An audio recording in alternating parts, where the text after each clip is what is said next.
I'm really glad you're here, and I'm glad you're here for this really special session.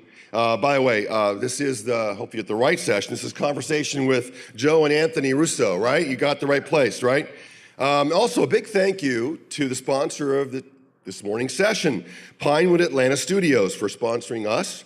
And actually, we are very lucky to have Tara Halloran from Pinewood Studios. Atlanta is here today. Where's Tara? Tara, stand up. There you go. Say hello.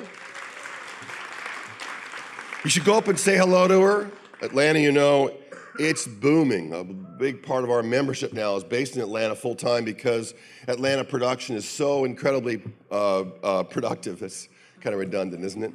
But I'll still say it. And Georgia, the tax incentives are incredible, so producers are flocking there.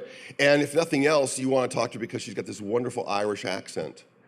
So just for that, you should say hello to. Yeah. Now it's my real pleasure to introduce to you a really good friend of the Guild and the columnist and chief film critic of Deadline Hollywood, Pete Hammond. Come on up, Pete.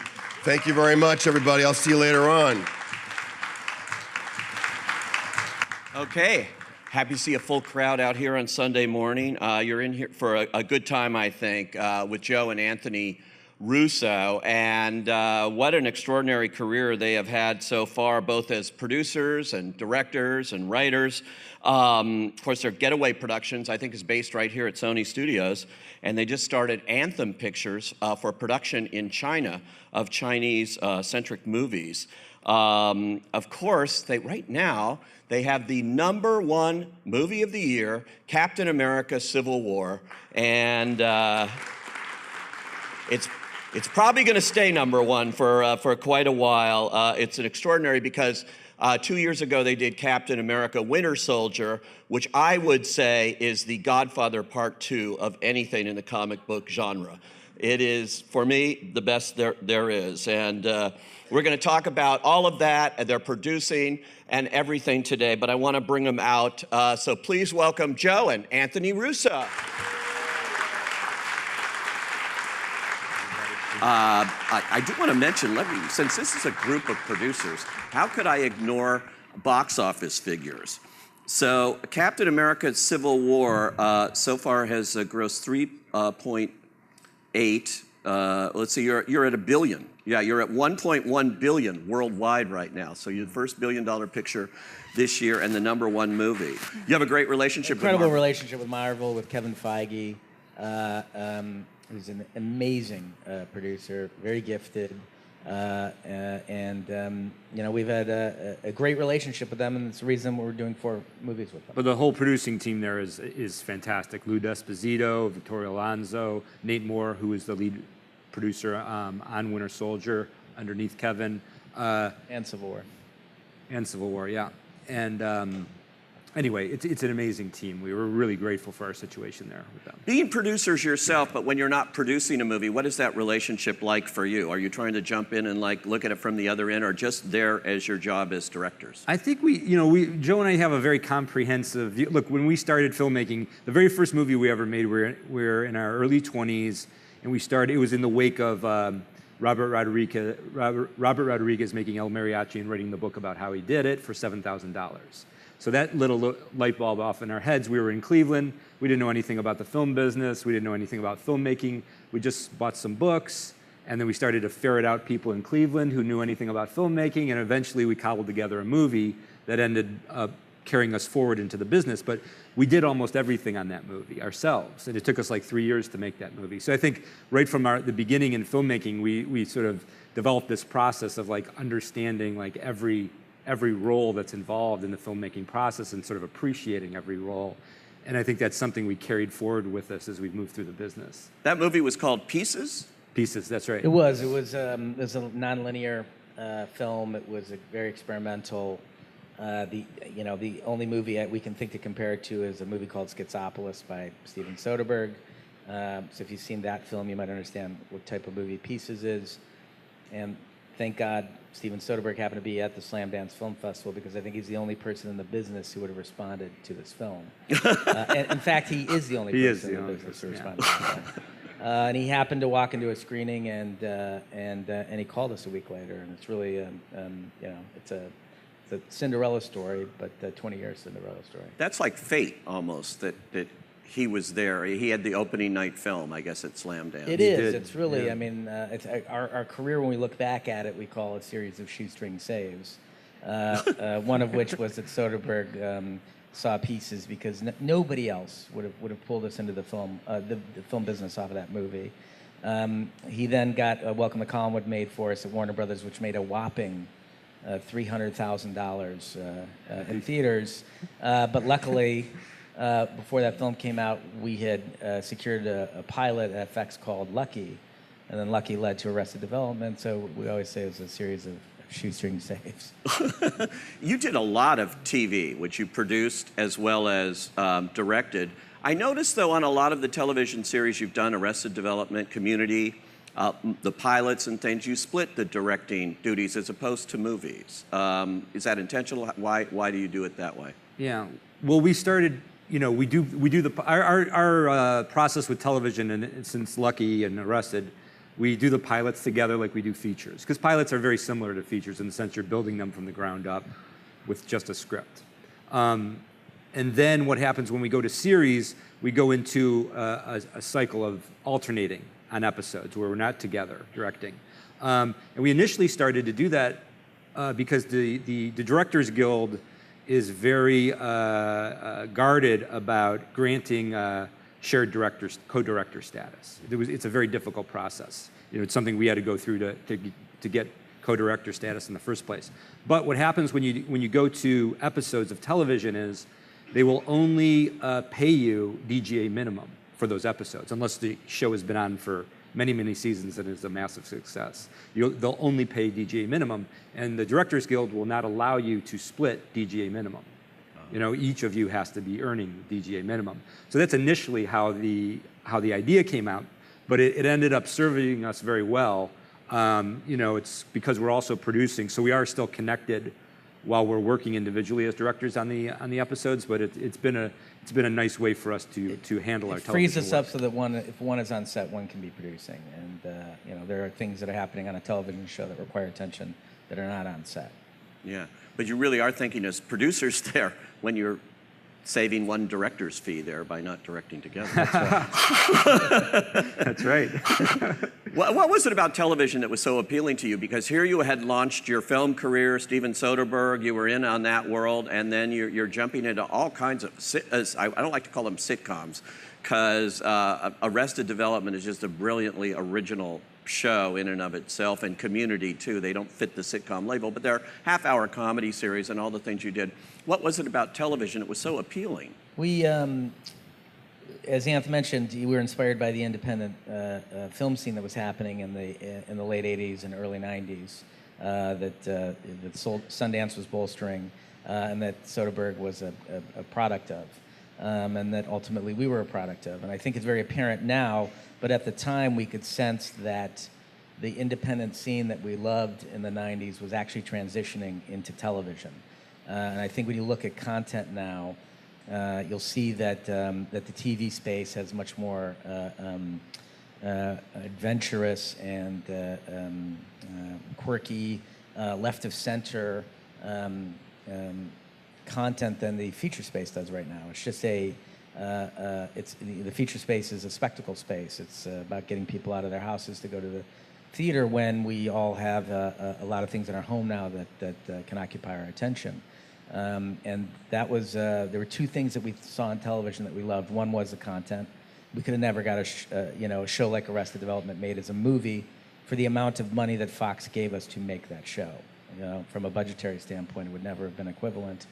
It would have been a micro-budget comedy. And the second thing about television that we loved was, we have a very workmanlike approach to the job. The more that you do it, the better you can become at it. And the less that you do it, the less that you exercise the muscle. So, whenever we talk to young filmmakers, a piece of advice we always give is, if you want to be a carpenter, you should build a lot of tables. And I think if you want to be a director or producer, you should direct or produce as much as you can. Yeah, it's so interesting. And you won an Emmy for directing the pilot of Arrested Development, using very different techniques than what TV we've been used to and seeing TV with handheld and all kinds of different things you're bringing from more of an indie-centric kind of cinema. Yeah, well, that was a very exciting time. And again, Joe and I got to draw on our sort of like guerrilla filmmaking background for how we approached that show. You know, Ron Howard, Imagine Entertainment produced that show. And Ron Howard basically said to us, it was a time in television where there's two types of half-hour comedies on television. There's the multicam, where you have an audience there and it's shot on a stage, and there's single cam, which is basically shooting a comedy the same way you'd shoot a feature, without an audience and in that mode. Well, at that time, it's more expensive to shoot a half-hour comedy like a movie as a single cam. It's much cheaper to do a sitcom. So the economics were getting complicated, especially at that time, because reality television was raging at the time and was beating the hell out of all the comedies, and then sitcoms were cheaper, or multicams were cheaper than. So the single cam was like this endangered animal at the time. So Ron Howard basically said to us, guys, we got to figure out a way to like save the single camera half-hour comedy and also reinvigorate it. So, and I think that's one reason why they turned to us, because they knew, we proposed shooting it, we knew we wanted to do it mockumentary style. And, at that point, digital video had never been used for primetime television. So we sort of brought up the idea of using the digital cameras, redoing our post system so that it was very efficient, and we owned a lot of the stuff in-house. We took a very comprehensive approach to, and again, very much how we approached our first feature, like how do you make a movie? It's very much a producing muscle. So that's, a lot of the creative innovations that were done on that show were motivated by a financial, producing questions, hardcore producing questions. And that's when filmmaking is at its best oftentimes, when the content and the sort of structure that you're in are sort of feeding off of one another and pushing one another. And you're doing that on television in a show like Community, and for some reason there is a relationship that on Community, an episode you did on Community got you Captain America. How does that happen? Somebody's watching Community and they say, oh, they're perfect to do the next big Marvel movie. As you can imagine, there's not a lot of people that could do that or say that. There's Kevin Feige, to his credit, is a pop culture junkie. He absorbs a lot of content, and he keeps a notepad of anything that he likes, anything that inspires him, and then he writes down the names of people involved with it, and he meets a lot of people. He just tries to meet people who are inspiring to him, he had seen we did a genre spoof. Community, if you haven't seen it, is a sitcom that would spoof genre pretty regularly, and we did some paintball episodes that were an action genre spoof. And they ended. Justin Lin, who's a very good friend of ours, did the first one, which was in season 1, and then season 2 we did a finale, 2-part finale that Anthony and I directed. That Kevin happened to see, and even though we're spoofing action, he was looking at the way we were constructing action on the show, and he went, "I think these guys understand the action genre. We should bring them in and have a conversation with them." Turned out that we also happen to be huge comic book fans. I've been collecting since I was a kid, pop culture junkies. So we connected on a lot of levels with them, and had very strong opinions about what we thought they should do with the character of Captain America. And went through a very long process to win the movie, but that's the story. And you did, and now you find yourselves the kings of the comic book genre. Now you're going to do the next 2 Avengers movies, and you've done this, and it's so different than how you started. Did you have any idea when you were starting in this business that that's where you would want to take your career, at least at this point? Look, we grew up film geeks. We didn't grow up messing around with cameras, but we grew up real geeks. We lived not far from a place called the Cleveland Cinematheque, which is an amazing sort of art house cinema there. And so we watched tons of foreign film. We loved obscure art films. But at the same time, you end up connecting to other people over movies that everybody has seen, right? These collective Godfather 2 or whatever it may be. It's like, So and we like that part, we like that communal part of the filmmaking experience. So like while we may have tastes that can go obscure sometimes, it's those big movies that everybody watches and that everybody talks about and that become like a shared experience.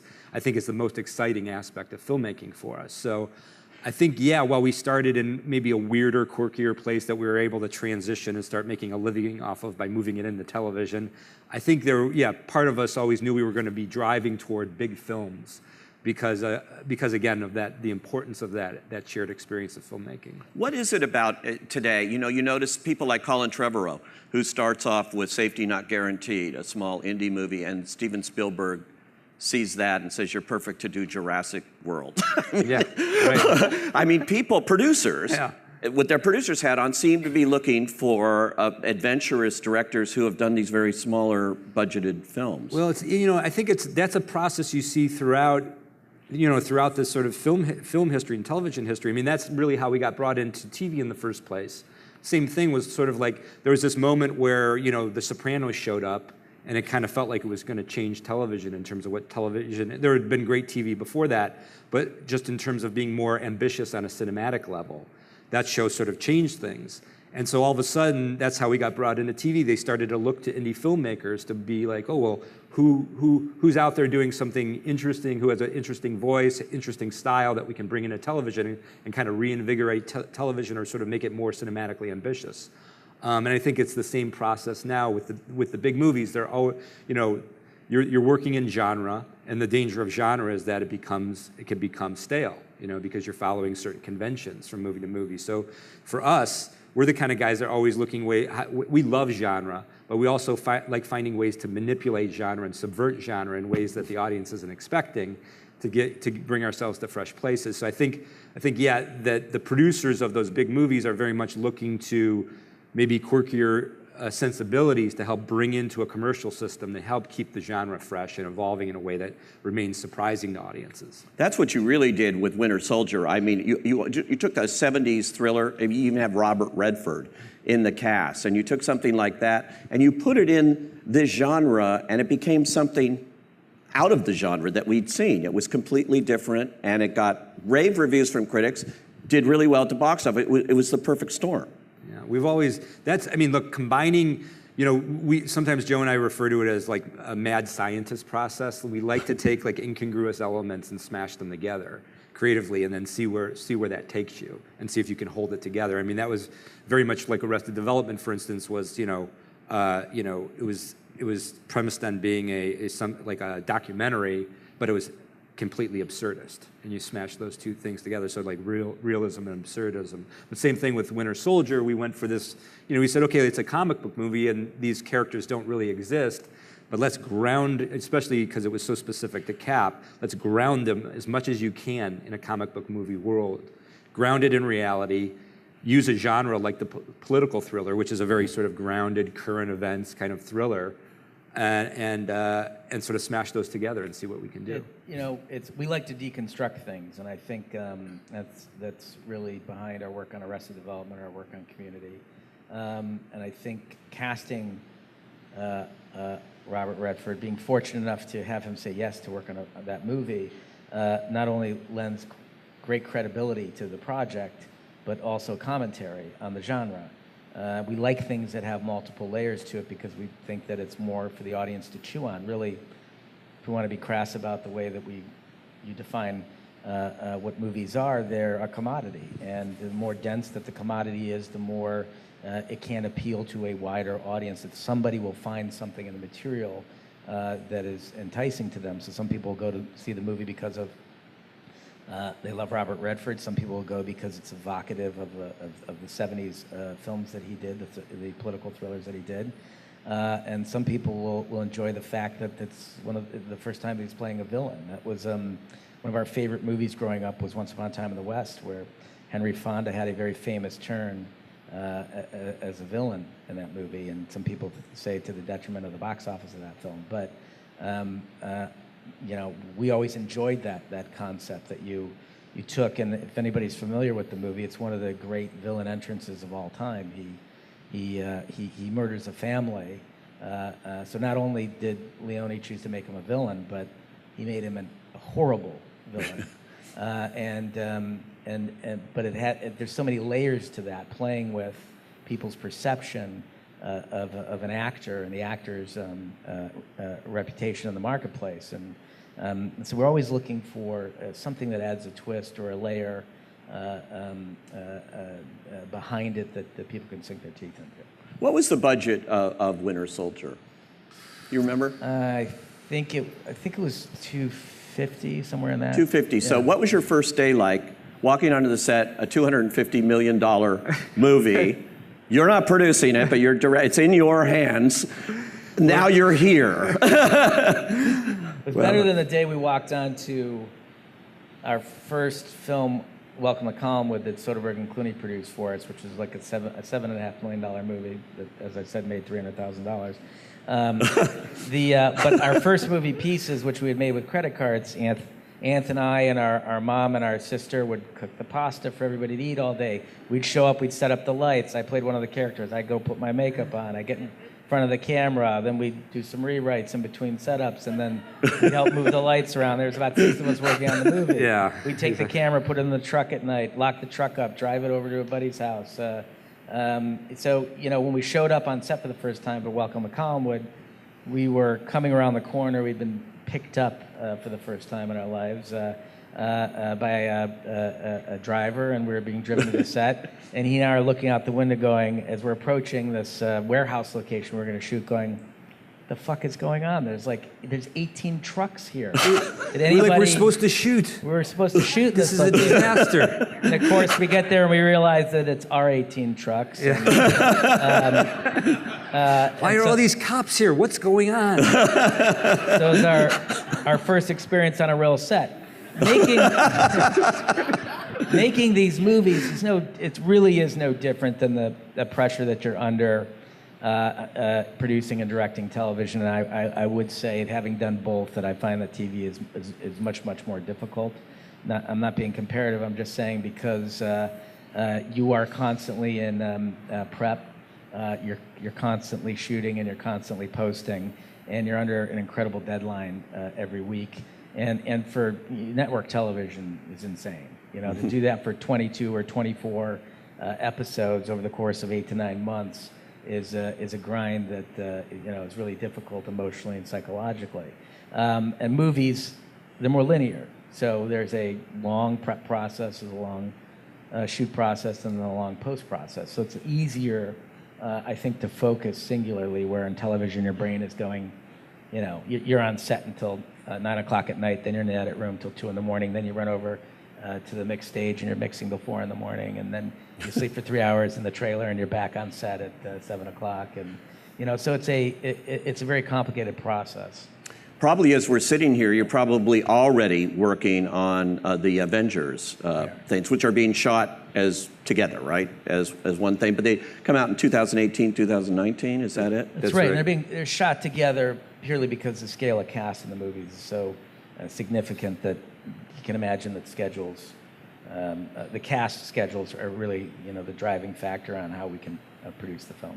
And so, have you begun it already in terms of what you're doing? Absolutely. We're rolling cameras at the end of this year.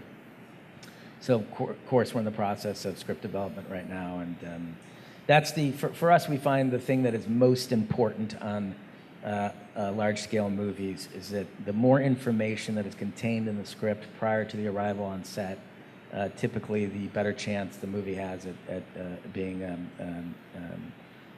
comprehensive and the audience enjoying it. So all of our work goes into the script, and so we spend a lot of time in the room breaking story, refining the script over and over for months on end. It's not.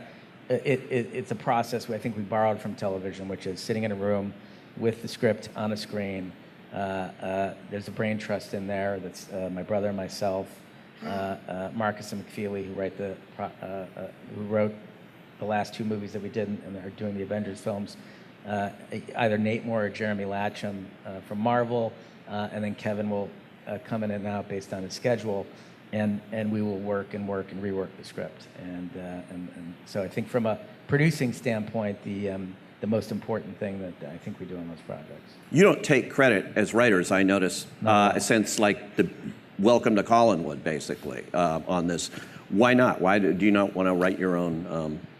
I mean, we do some writing for sure, but it's look, it's a very complicated process, and I think Marcus and McFeely are wonderful writers. We have a fantastic relationship with them, so we're very grateful to partner with them and collaborate with them. It's helpful. There's there's enough to do without taking all the responsibility. Is there tremendous pressure though when you have this hit with Captain America: Winter Soldier and now this, and then Marvel comes to you and we want you to do the next 2 Avengers, this is our big thing, and you're suddenly in this genre, and do you find yourself wanting to escape and go back to your can I do a little movie, a little indie movie again? Or I mean, to be honest with you, we're having the time of our life. We love these movies. We absolutely love them. So I mean, look, we've done so many things in our career now. We've done micro-budgeted movies, studio movies, big movies, small movies. We've done comedy, drama on television. We've done cable, major network. It's like we do shoot commercials. Like we've done every. It's like we like to work in every format. And I'm sure we'll continue to do that. We just happen to be in a really great run right now where these movies are working, and we're loving them. And I think it's like we're really fed by our passion on these movies. We love what they are. So it's like we haven't hit the point of fatigue on them. So we're very excited. I mean, yes, these next 2 movies are definitely going to be the hardest yet. But well, there's so many expectations built into Avengers, and so how do you take that? It's tough. I mean, it's tough. I'll tell you the biggest challenge, and we had a little bit of this on Civil War, is just, look, we've always loved ensemble storytelling. All our work really has been ensembles, our TV work and feature work. But this is, the number of characters is really challenging. And it was on Civil War. It took us a long time to get the balance right. And I think as you see in Civil War, sometimes you can have a lot of fun with characters who don't have a whole lot of screen time. It's just what you do with that screen time, what story you give them while they're there, when they do intersect with the story, with the plot. So it's like we're dealing with a similar challenge on Avengers because there's even more characters now. Yeah. So that's the difficult part. That's the most difficult part for us in terms of how we're wrangling those films. I thought on Civil War, it was extraordinary what you did, because there's so much riding on the fact that this is the first movie where we see Black Panther introduced. He's getting his own film. It's already set up. Yeah. So you guys are introducing him. The new Spider-Man, which is the best Spider-Man I've seen yet because he's actually aged right for Spider-Man. Cool. And this actor was terrific, Tom Holland. Yeah. Wonderful. Really spirited and terrific. And you have Ant-Man, who had just gotten his own movie, and now you're putting him in here. So you've got the whole Marvel universe, and if they don't work in your movie, their movies down the line may be hurt by that. So that seems to be a lot of pressure, too, in doing these Not to give you all this pressure. You could destroy the company. I get it. I'm just going to cry in the corner for a little bit. Listen, it's... I think that we've found that over the years that our best successes have been from when we find a piece of content where we make it for ourselves, and then we hope that everybody else likes it. And because we were comic book fanatics, pop culture junkies, we understand these characters. I grew up on Spider-Man. He was my favorite character. I had always wanted an age-appropriate Spider-Man.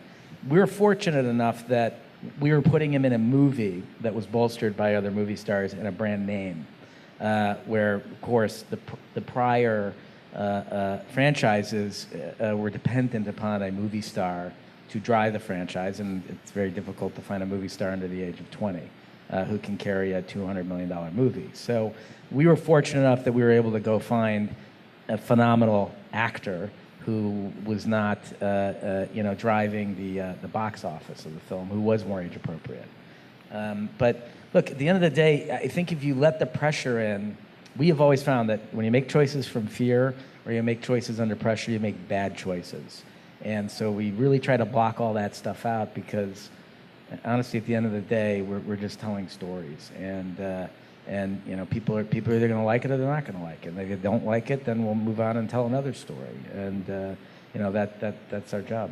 I saw something unprecedented when I was at CinemaCon, the big convention in Las Vegas, and Tom Rothman from Sony Studios came out, and they went right to the premiere, which was going on. They had Tom Holland come out to the premiere that night for another studio's movie, essentially, saying, hey, here comes this movie, but it's the first appearance of our character here. And so it was this whole cross-pollination thing going on that is big, it's different. I think you're seeing that in movies now, and I think that again, this is like a larger conversation, but movies are spectacle driven because, and I'm just looking at my own viewing habits.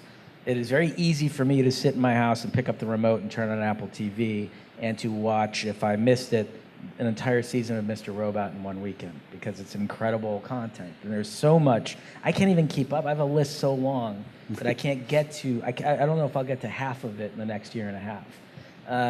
But that content is available to me, and it's a high quality content, great characters, it's really well acted, it's cinematic. So to get me to go out of my house and pay $150 because I got to get a sitter, and we're going to go to dinner, and I got to buy the movie tickets, and the popcorn's $15, and that there has to be something, I think, that drives a cultural conversation that forces you to want to get out of your house to be part of that cultural conversation, or it's something that I can't get on my television. And I think that's why you're seeing big branded IP driving the marketplace, why these giant movies are gobbling up the entire calendar. Now, Deadpool crushed it in February. There's nowhere left for a small movie to go in this market. And I think that, but I also think the TV is an incredible space to tell that kind of story now. And I think that audiences are also learning to appreciate long-form narrative and crave it. They want a story told over many years. They want to live with that character for 40 hours rather than 2 hours. And so that is the limitation of movies. And I'd say that in the 70s, when I think that we could say it was the golden age of cinema, it was, the theater wasn't the only place to go to get that kind of content. And so I think things have changed radically. It'll be interesting to see what happens moving forward, how the marketplace evolves, especially with the advent of virtual reality. I think is going to add one more thing that will occupy your time in your home. Is that sad when you make a statement like there is no place for small movies to go anymore? I mean, for guys who grew up loving Truffaut and all of these movies that, have a hard time staying in theaters for a weekend now, Yes, you can look at that and go, it's sad that there's a transition happening, but you could also look at it and go, it's exciting that there's a transition happening. And yes, we were very fond memories of the Cinematheque and going with other buddies of ours who loved art house films, and then we go sit and drink coffee and have pretentious 17-year-old conversations about what we just saw. But I think at the same time, we're seeing an evolution of storytelling. And I think it's being driven by technology that we didn't have until this point, and also a communal conversation that wasn't available until this point. The conversation was driven by,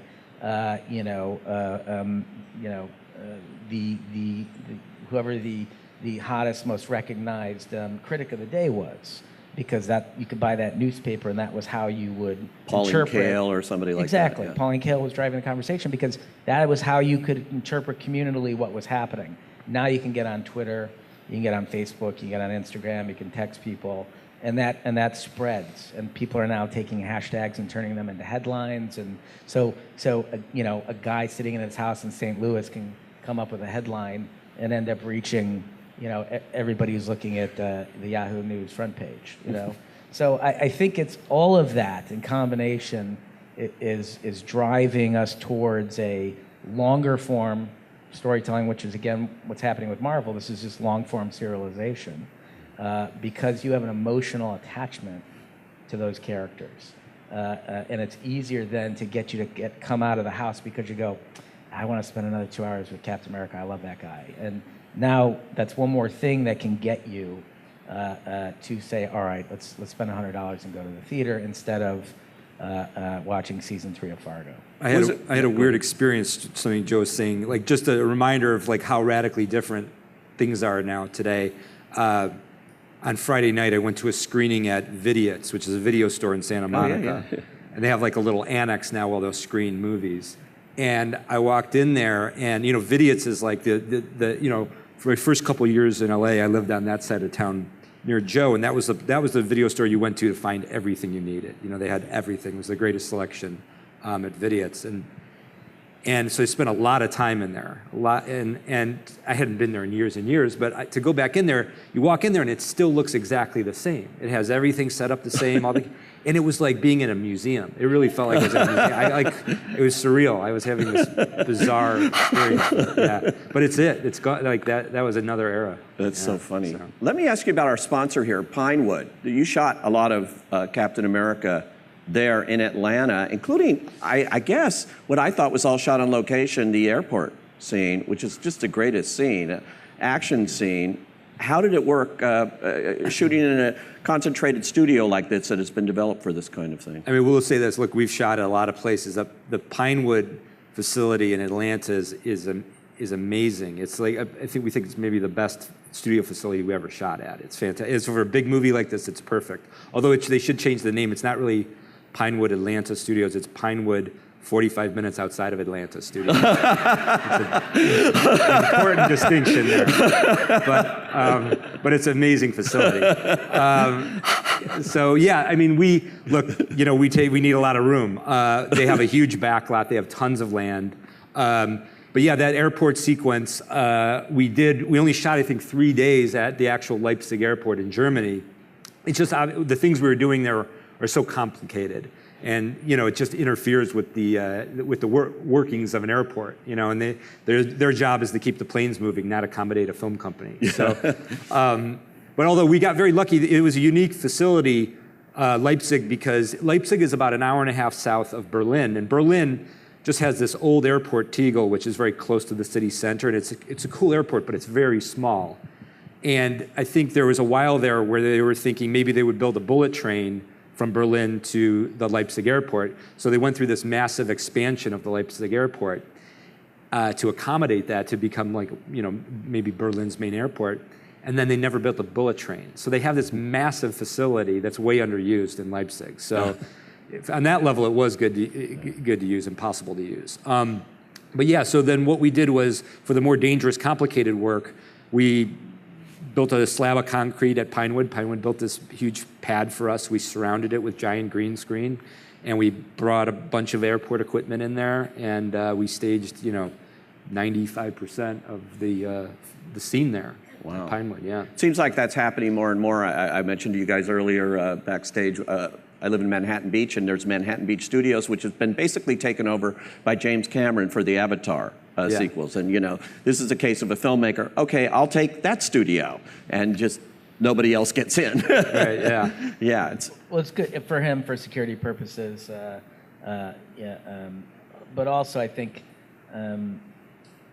one thing that's really interesting, and another reason why branded IP, I think, is ubiquitous, is visual effects are at an all-time high right now. Obviously, this is the most advanced that we've ever been. We can tell any kind of story that you want to tell, and you can tell that all on a soundstage. Jungle Book is an amazing-looking film that was shot entirely on a soundstage with very limited amount of set. Really, only what the young actor in the film would touch. And I think that is the future of VFX storytelling, because it's the photorealism is now so high that we don't need to travel to Leipzig airport and go through security with our equipment for an hour and a half and then back out again for an hour and a half every day. We can maximize our shooting time and create and then go capture LiDAR and photograph the actual airport and recreate it in post. Let me ask you about another futurist thing here, China. You guys are really diving into the China train in ways I haven't heard anybody else do it, with Anthem Pictures, which is what, 3 months old now or something like that? Yeah, it's about 3 months old. Yeah. So Talk about it. Why did you create Anthem Pictures, and why do you want to do this? We grew up on foreign film, as we said. We went to the Cinematheque. It was something that inspired us. We love the Italian neorealists. Our first movie was based on the French New Wave.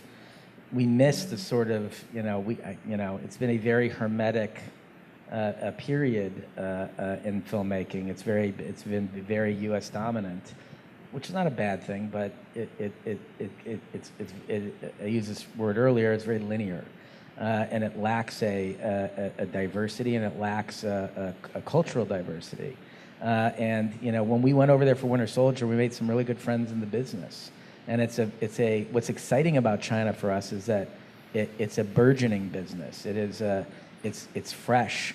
The stories that they tell are very different than the stories that we tell, which for us as creatives is exciting. It reminds us of the reason why we got into the business in the first place. And when you are working on large-scale movies, as much as we love them, we're doing 4 of them in a row, you want diversification in what you're doing. You want other things to inspire you. It just makes you a better storyteller. And I think we're cultural fetishists in a way.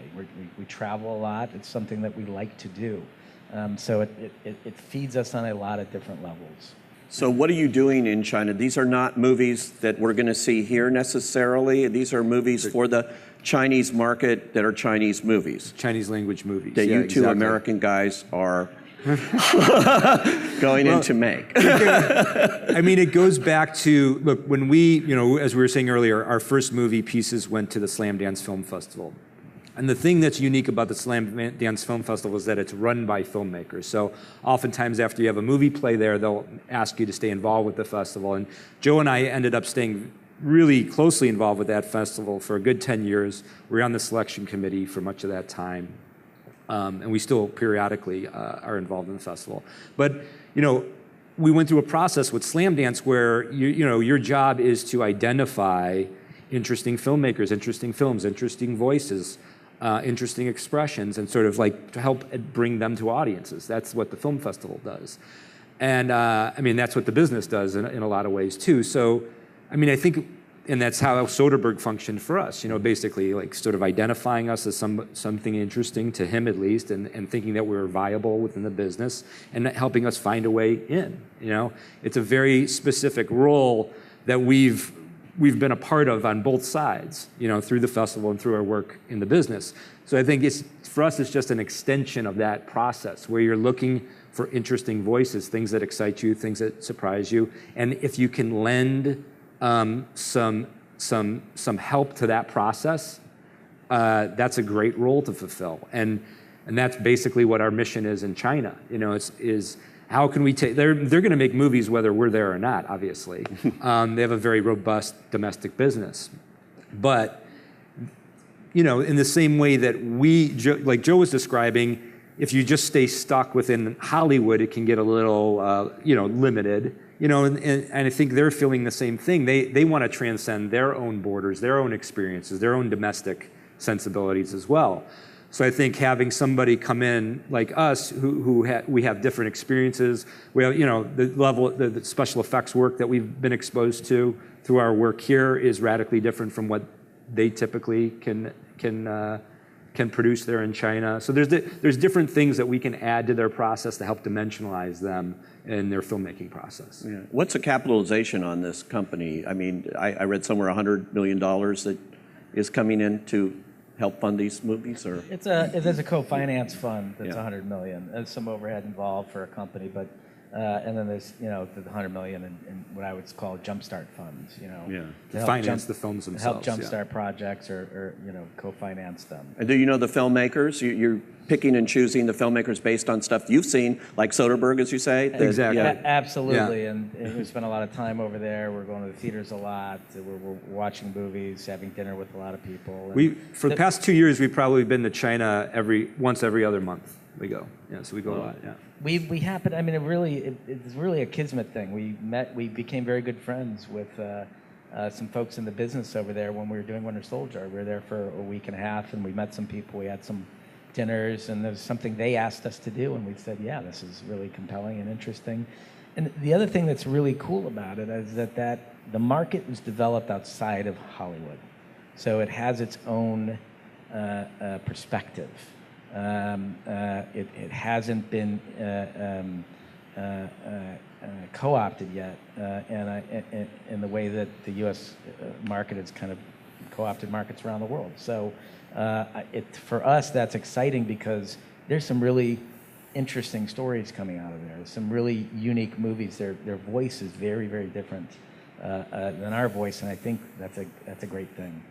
And it's amazing. I mean, China is obviously the new frontier for movies, period. You know, American movies going over there, international. I mean, it's pulling the biggest grosses, and it's just phenomenal what's happening. Well, look, the theatrical experience is extremely healthy and robust in China. It's, they've gone through this process where, their cities keep growing and growing. And they build, they don't have the same standard of living there yet as we do here. So they're like, their home entertainment environments are not as developed.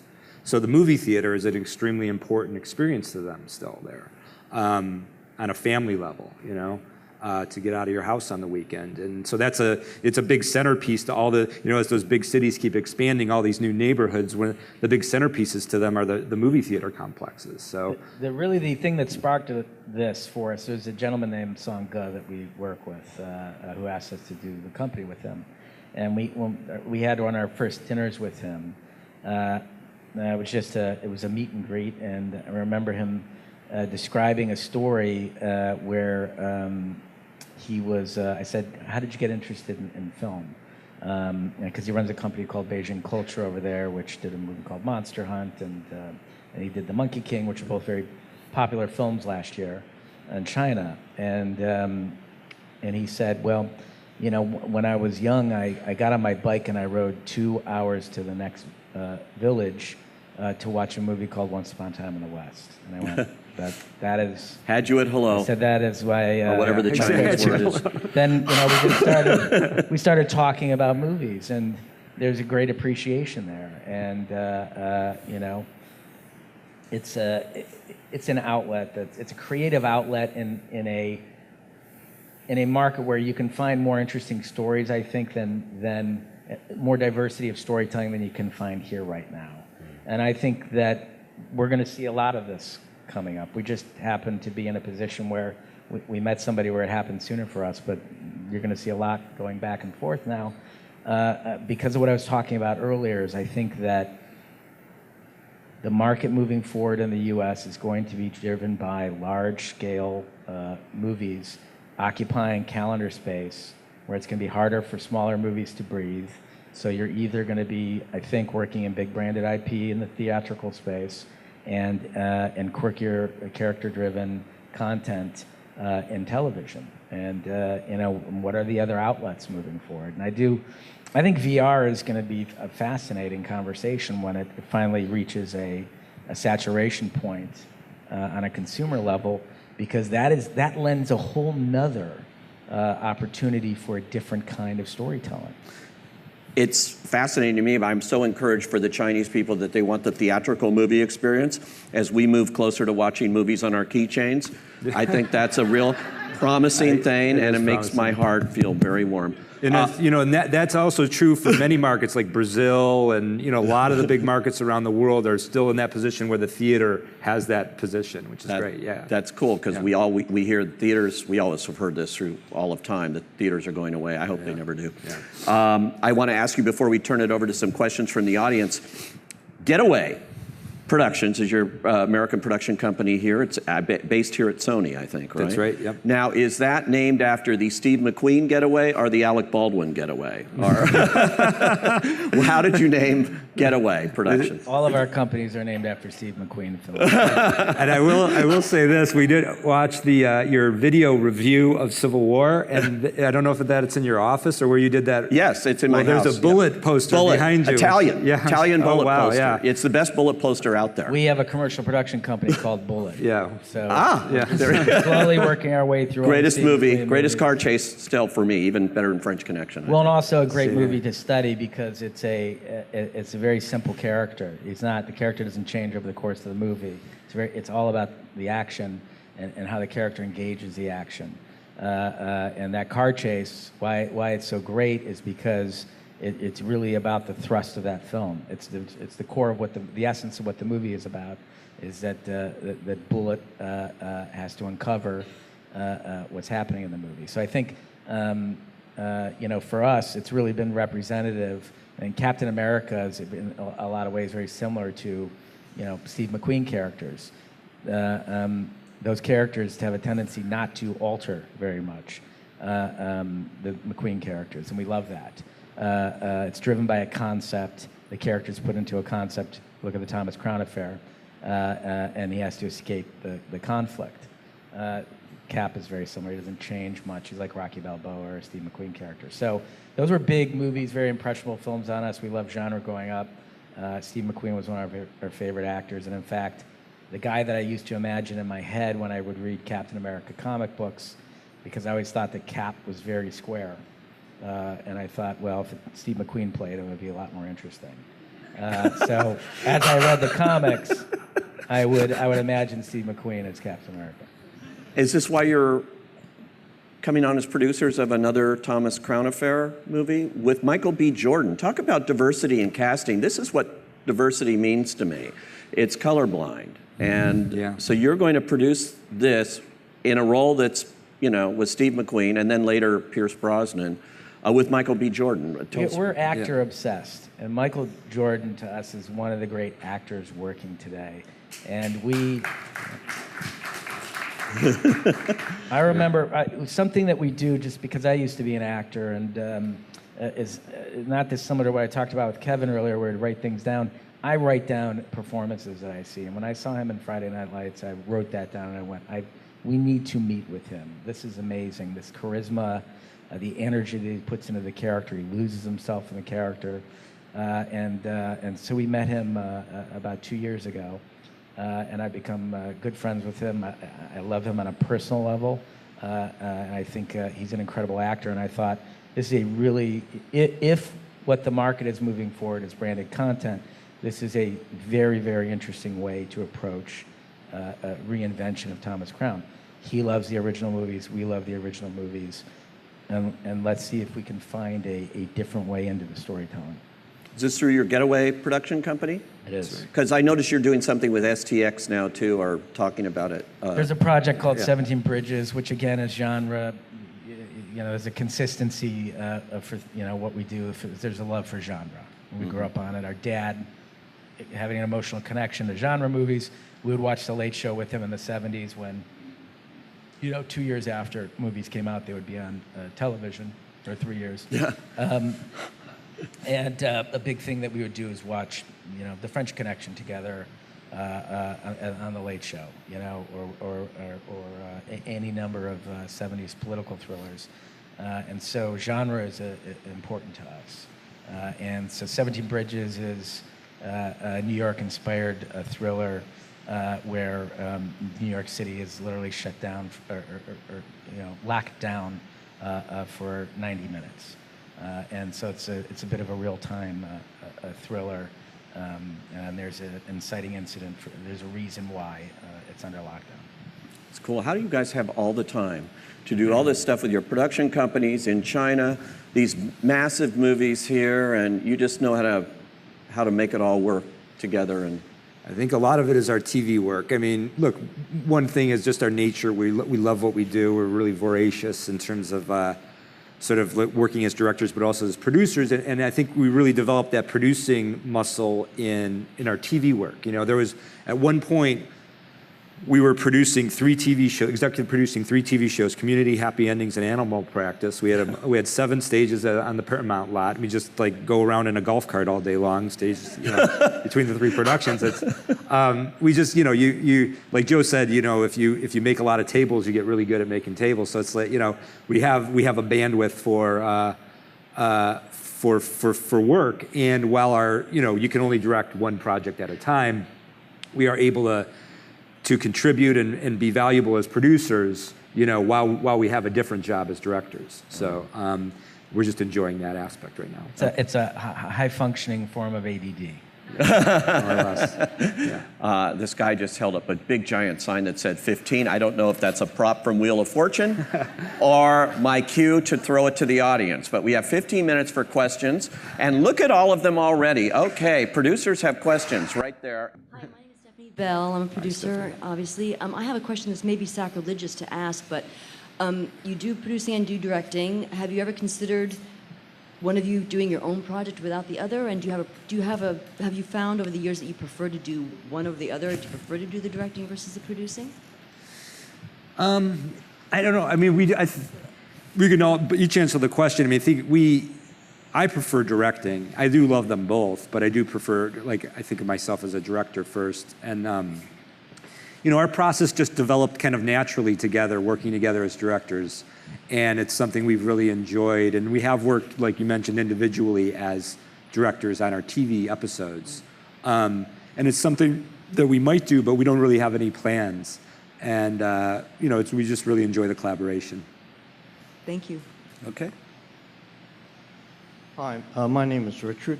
I have a question about your Chinese enterprise.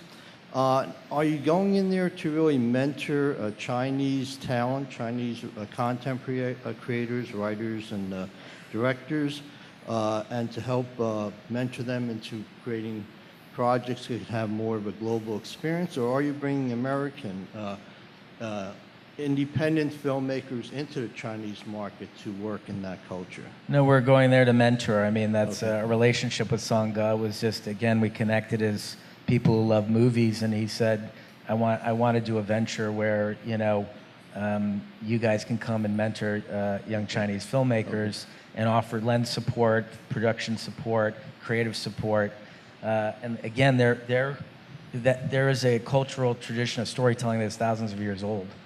It's very different from our cultural tradition of storytelling. So it's not something that, as an American, it's something that you can intuit and be successful at as a storyteller. But as a producer who is there to assist, we can help them. Okay, it's more of a producing function. You're not going to alter their content with your own interpretations or. I mean, that's not our intention at all, because I think we would fail at that. Okay, thank you. Good morning. Morning. My name is Wayne Bibbs. You spoke about how much technology helps with things like, when you're with your comic book genre and what have you. My question is, do you have any insights as to what the next great trend in movies might be, and how much would advancing technology help in determining that genre? There's two things I think that are. There's a thing called simulcam, which is what I described with the Jungle Book, which is basically Jon Favreau went downtown had a couple of stages at Los Angeles Center Studios, I think. Is that where he was?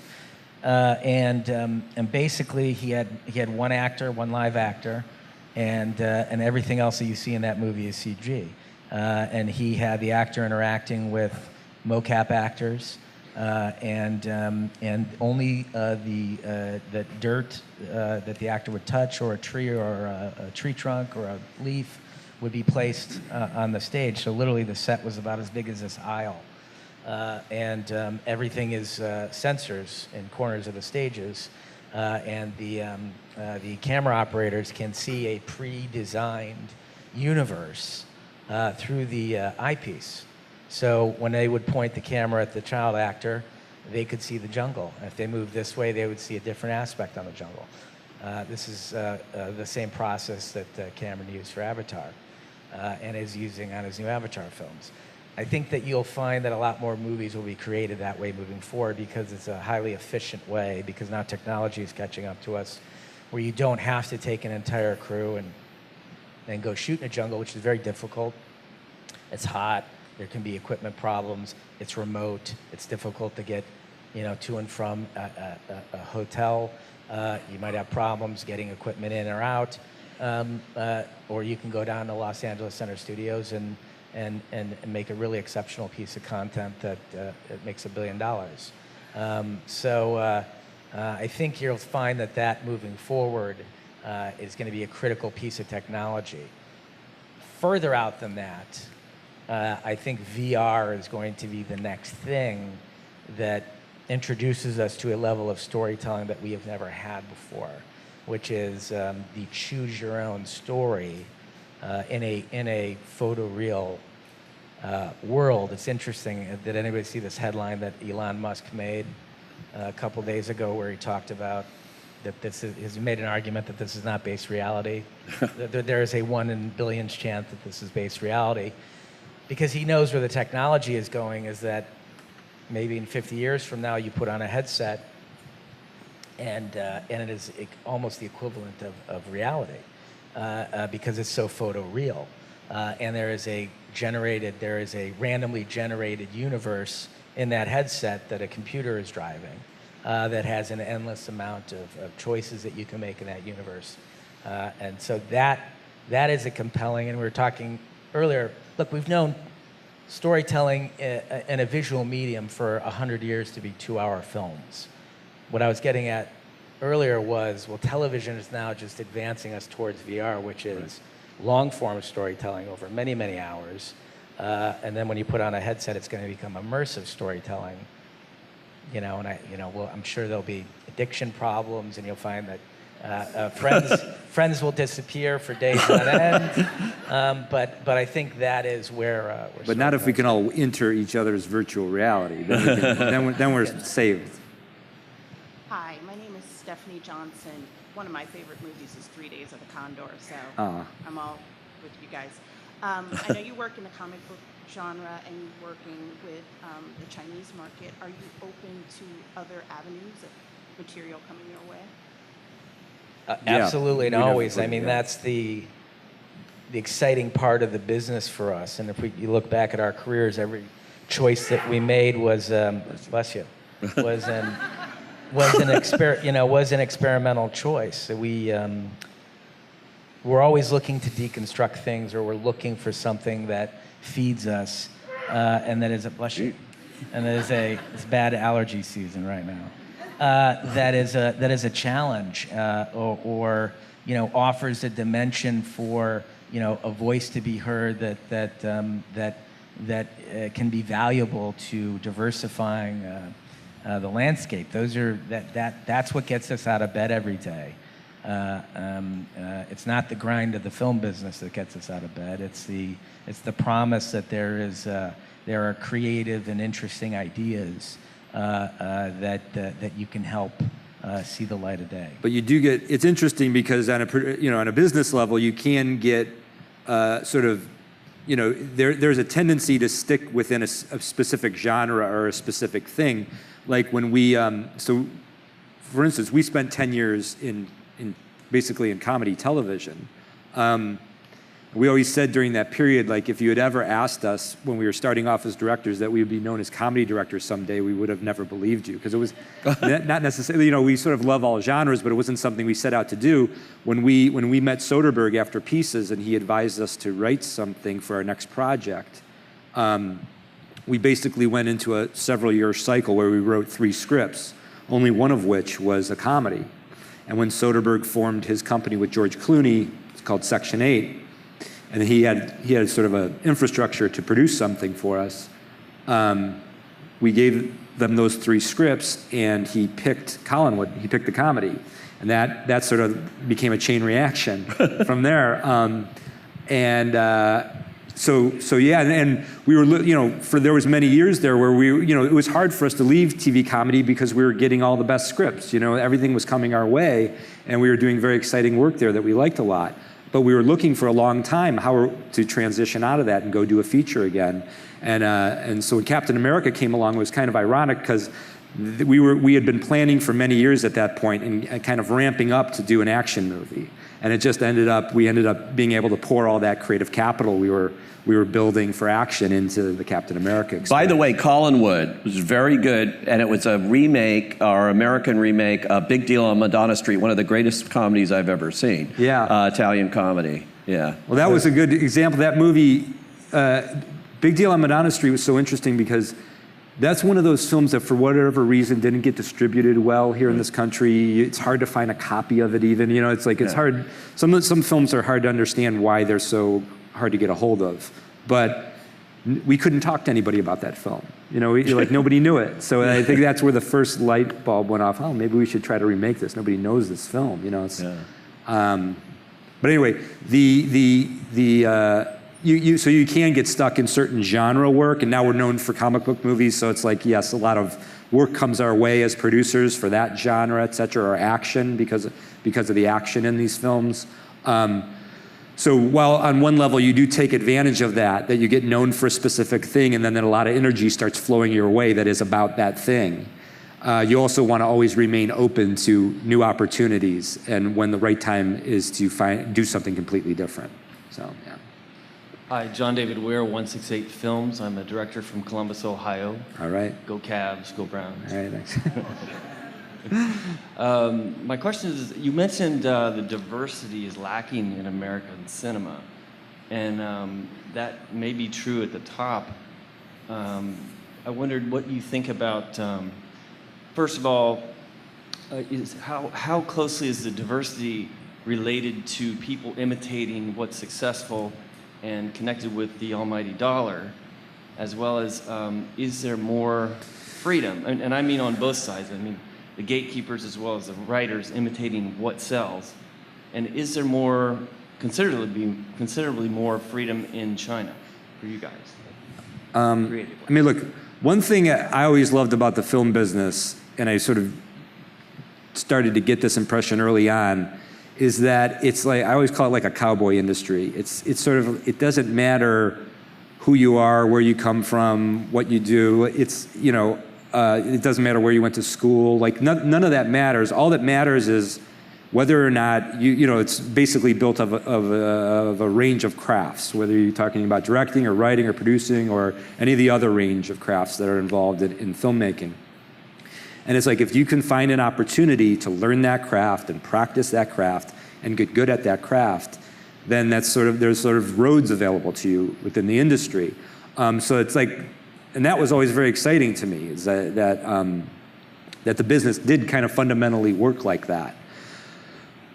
While at the same time, so while it is a very open process, yes, there are still challenges with diversity. So you always have to be sort of active. Like that's one thing we like to be very active in sort of seeking out those opportunities to diversify. And that's certainly China's an example of that. But what was your question specifically to China at the end of the day? Do you have more creative freedom there than you may have here? We do on some level, in the sense that, like Joe was describing earlier, the sensibilities are so fundamentally different there that you do have more freedom in the sense that you get pushed into zones that you wouldn't normally go to in our filmmaking, and that's extremely exciting for us. I mean, that's what I always loved about being involved with the Slamdance Film Festival, is you'd watch these weird movies made from people all over the place, and there's just expressions on film that would never be paid for. You know what I mean? They were only passion projects, and they had to be made by people who could figure out a way to scrounge together a movie. And you get very unique expressions in that form because it doesn't have to fit any expectations whatsoever, except the filmmakers. They'll fund those crazy creative expressions over there, whereas they don't here? Do they fund it? Will they fund more diverse, crazy stuff? I don't know that they will fund more diverse, crazy stuff, but to us, it's more diverse and crazy. Do you know what I'm saying? I do. Yeah, I don't know. It's like, they fundamentally may have the same issues in the sense of in their film industry that we do, in the sense that they're trying to build, filmmaking is, half a business and half an art. You have to marry the two together for it to work properly. So the business side of things, may end up giving them the same structure that we have over here ultimately, in terms of what the expectations are and what works and how you sell things. But for us, on a personal level, it's diverse because it's a different system than our system. Thank you. We have very little time, so quick questions. Mark O'Neill, I'm a producer from North, your northern neighbor. Thanks for coming out and giving back. In this era of advancing 3D technology, like some years ago it was very painful to work with, now it's getting a little easier. And the quality of 3D has, shooting practical 3D is obviously, I think, a lot better for the viewer and long-term product. What are your thoughts on shooting practical 3D compared to doing it in post? We've never shot practical 3D. We've only done it in post. So we really can't speak to that aspect of it. But I mean, look, for us, the only two movies we've made that have ever gone to 3D have been Winter Soldier and Civil War. And probably the Avengers will be in 3D as well. But for us, so as filmmakers on set, we're shooting a 2D movie. We're shooting, and that's our process. That's how we're sort of, and when we edit it, that's how we edit it, and then it's converted after that point. And then you'll go through a process where you try to make the 3D experience. I mean, it's very challenging, and this is like an old school problem you used to have in television, where if you wanted to shoot a TV show and make it feel more like a film and shoot in film frame dimensions is different than a TV frame dimension. So you had to sort of protect for both. It's very hard to make a movie in multiple dimensions. One has to be primary. So you have to pick what is your primary format that you're shooting in, and then everything else just becomes an adaptation of that. So for us, it's 2D. It's the 2D experience. It's sort of like that's our sort of favorite experience in terms of when we go to see movies. So we frame for that, and then we figure out how to maximize that experience in the 3D. But it's at a later point, and it flows from the 2D experience. Key too is that the movie lives in 2D, in its life beyond theatrical. So for us, it's very important that we honor and it's what our taste is, to honor the 2D version of the movie. Because it's a lot of difference. When you edit a movie in 2D, the way your eye moves from frame to frame through the edits, your eye is being pushed by different things in the frame. It's being drawn to different things. And part of the art of editing is figuring out how you juxtapose that movement from shot to shot to shot, how you throw the eye from shot to shot to shot. It's a very sophisticated and subtle thing. And when you take an image and you change it from 2D to 3D, the way your eye processes that image is different. Your eye is not necessarily going to go to the exact same spot. Sometimes it takes your eye longer to find where it's going in a 3D image than it does in a 2D image. So the whole way your eye moves from shot to shot to shot is different in 3D than in 2D. So it's very complicated, but you have to pick one thing and go for it. Yeah. Well, I know there's a lot of questions out there, but I'm getting this cut off. I just have one more. Wheel of Fortune stage. Would you advise aspiring producers to try to get on Wheel of Fortune to finance their next movie? I've heard of crazier things. Well, hopefully none of you go bankrupt. And thank you so much. Anthony Thank you Russo, so much. Joe It was really Russo. a pleasure. Thank you.